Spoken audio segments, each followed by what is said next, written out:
Selamat malam Romo. Selamat malam Pak Uskup. Ya. Nama saya Franciscus Adri. Ya. Saya dari Paroki Katedral. Saya berasal dari gereja Pantekosta. Dulu. Sebelumnya ya. Oh sebelumnya. Ya. Ya. Satu persatu yang Bapak Uskup ceritakan tadi, saya mendapat sentuhan sendiri dari Tuhan. Terima kasih. Misalnya tentang pengakuan dosa, saya benar seperti yang Bapak Uskup katakan.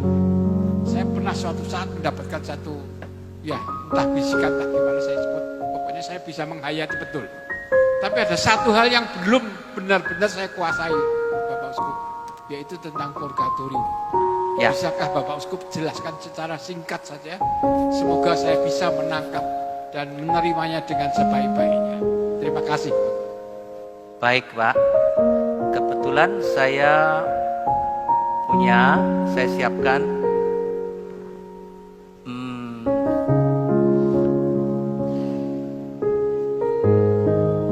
aduh sebentar.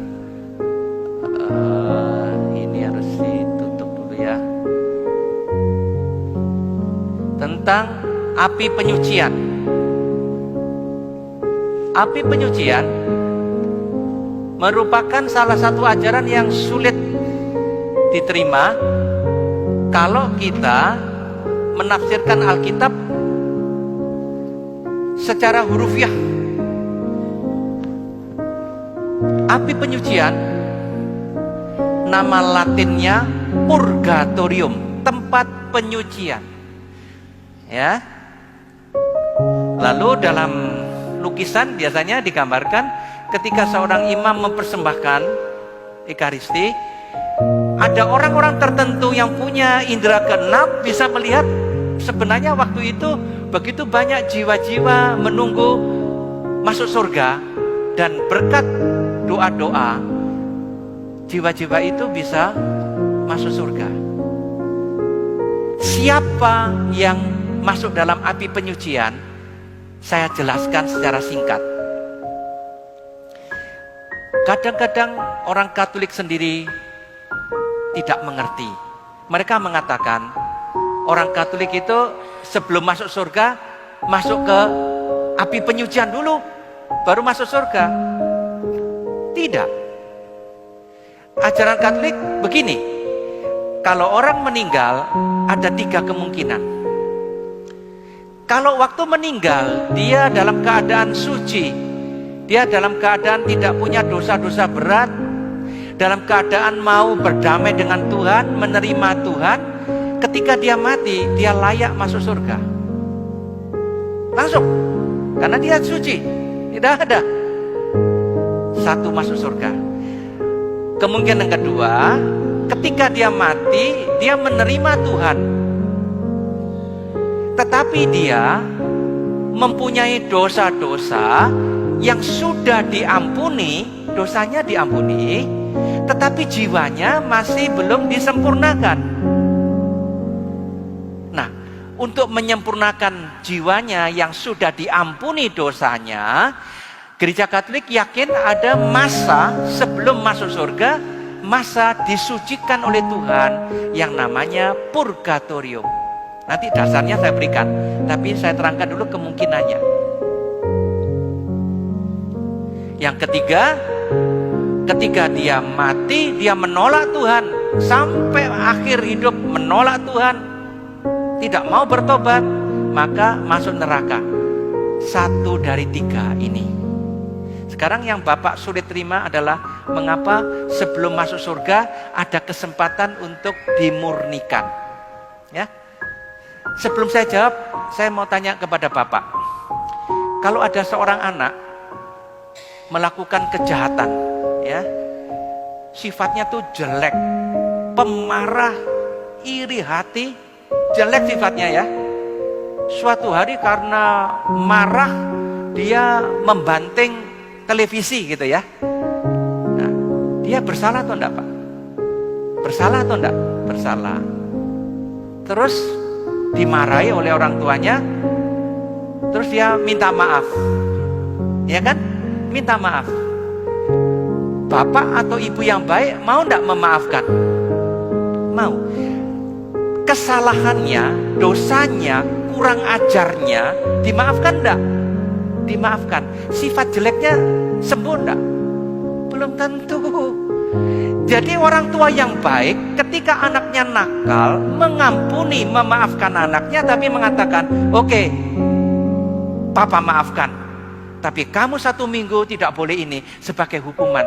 Mengapa dihukum padahal dimaafkan? Sekali lagi tanya, mengapa dihukum padahal sudah dimaafkan?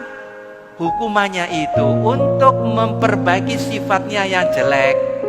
Bedakan antara kesalahannya sudah dimaafkan dengan sifatnya yang jelek yang harus diperbaiki. Nah, dalam gereja Katolik, orang itu berdosa, itu kurang ajar sama Tuhan. Minta maaf kepada Tuhan, diampuni oleh Tuhan, dosanya, kesalahannya, kurang ajarnya diampuni. Tapi setelah diampuni, hatinya perlu diapakan? Diperbaiki. Nah, ketika masih hidup di dunia, dalam sakramen pengakuan, orang berdosa, saya marah terus pada istri saya, terus menghujat istri saya, mempersalahkan istri saya. Nah, waktu mengaku dosa, mengakui salahnya, lalu imam mengatakan, oke, Tuhan mengampuni dosamu, tapi minta penitensi yang berguna. Oke, Bapak, kalau mau marah minum air dan jangan ditelan. Jadi sebelum marah airnya kan tidak bisa marah. Ya, itu penitensi biar bisa menahan marah. Oh, Bapak harus banyak puasa. Ini terlalu banyak minum minuman keras, makanya pemarah.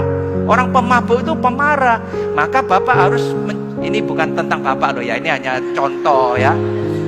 Bapak tidak boleh minum-minum lagi gitu. Itu namanya penitensi yang berguna untuk memperbaiki jiwanya yang rusak. Itu selama di dunia, Pak. Tapi sekarang seorang yang hidupnya jelek, berdosa terus, ketika mau mati bilang, panggilkan pastor, saya mau bertobat, panggilkan pastor. Pastor datang, dia mengaku dosa, saya berdosa, saya sudah meninggalkan keluarga dan lain-lain, diampuni dosanya. Apakah jiwanya langsung suci lalu masuk surga? Waduh, kalau begitu kasihan suster-suster, pastor-pastor, hidup baik sama saja dengan orang yang ketika mati diampuni dosanya sama-sama masuk surga. Enggak. Ketika dia mengaku dosa, dosanya diampuni, tetapi ketika dia mati, gereja yakin jiwanya belum bersih, belum baik. Maka sebelum masuk surga, Tuhan membersihkan jiwanya. Itulah masa yang namanya api penyucian. Apa itu seperti neraka? Makanya disebut api. Tidak sama dengan penderitaan orang yang ada di api neraka yang menyiksa. Api penyucian ini disebut api karena sifat api itu menyucikan. Dan orang yang di api penyucian menderitanya bukan karena disiksa. Orang yang di api penyucian menderitanya karena menyesal bahwa sudah berdosa, menyesal belum bisa ketemu Tuhan secara penuh karena masih disiapkan untuk bertemu Tuhan. Masa menunggunya inilah menderita sekali. Maka digambarkan seperti api.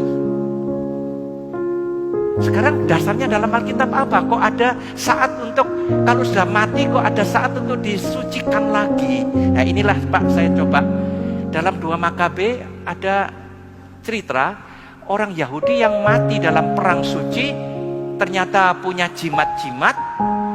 Lalu mereka bingung, kalau orang ini mati dalam perang suci, masa tidak masuk surga? Tapi ternyata punya dosa. Di balik jubahnya ada jimat. Jimat adalah dosa bagi orang Israel. Lalu mereka bingung, gimana nih? Masa dia masuk neraka? Oh enggak. Mereka mengumpulkan uang, mempersembahkan korban, minta kepada Tuhan, ampuni mereka yang gugur dalam perang suci, tapi juga punya cacat yang harus diampuni.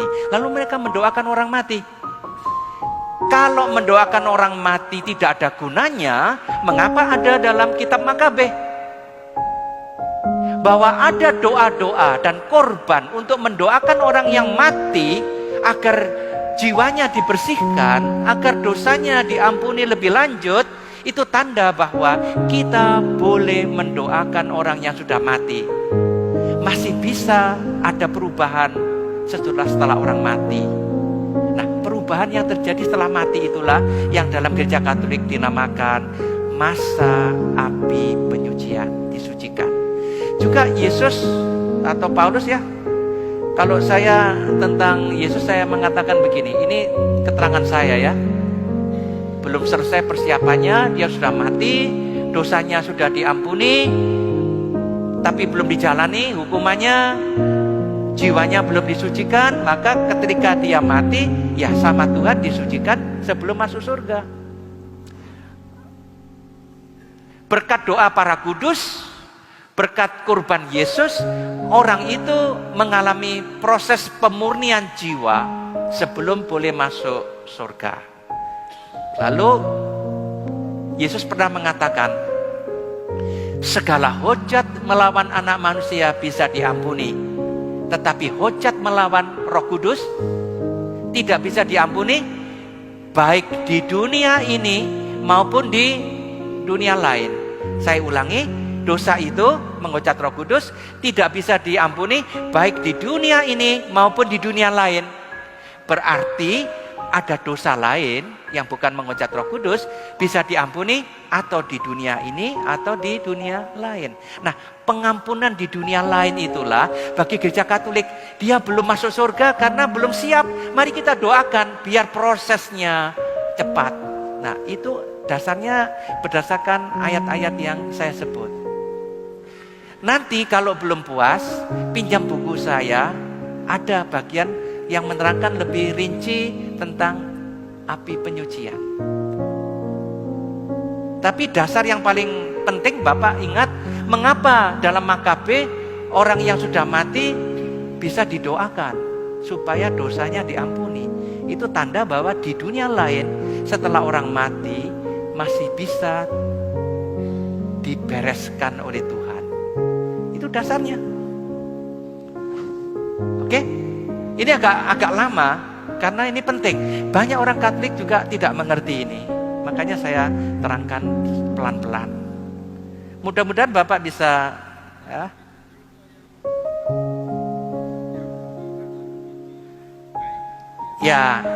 oke. Salah satunya dasar bagi Bapak itu paling kuat, ada dosa yang bisa diampuni di dunia ini atau di dunia lain. Sebagai dasar oke, pakai itu. Tapi gereja Katolik menerangkannya, mengapa orang masih harus dimurnikan. Itu karena tadi itu, dosanya sudah diampuni, jiwanya yang belum beres, maka dibersihkan. Ya itu, nambah Pak ya. Ajaran gereja itu menambah. Kalau Bapak sudah puas dengan yang itu, ya puji Tuhan, ya sudah, ya, ajaran gereja yang lain nggak usah gitu ya.